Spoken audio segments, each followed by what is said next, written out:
papier, là, si vous me pardonnez cela, qui est vous avez dit qu'on supprimait la visite médicale. Et alors là, une des visites médicales, mais non, vraiment non.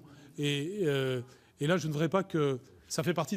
Enfin, je voudrais être un tout petit peu solennel sur ce point parce que ça fait partie des éventuels malentendus qu'il faut immédiatement, auxquels il faut couper court. La situation que nous avons jusqu'à aujourd'hui, c'est une visite médicale dite de 6 ans qui existe très imparfaitement puisqu'elle ne concerne que 40% des élèves environ, et alors même que nous savons qu'il est décisif que les enfants aient cette première visite médicale.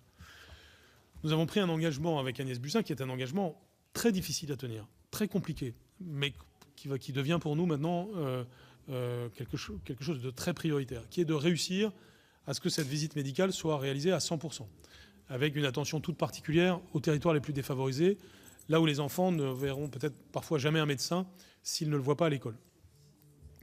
Ceci va supposer toute une série de stratégies, y compris l'association de médecins de médecine civile associés aux médecins scolaires pour compenser notre faible nombre de médecins scolaires.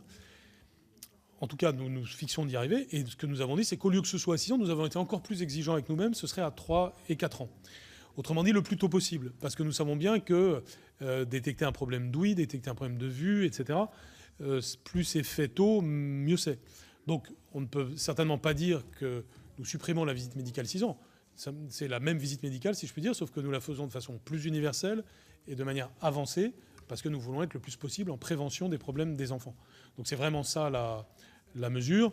S'il y avait une quelconque ambiguïté sur ce point, là aussi je suis prêt à des évolutions, mais en tout cas le but, c'est évidemment celui-là. Sur les questions posées par le sénateur Antoine Karam, sur l'impact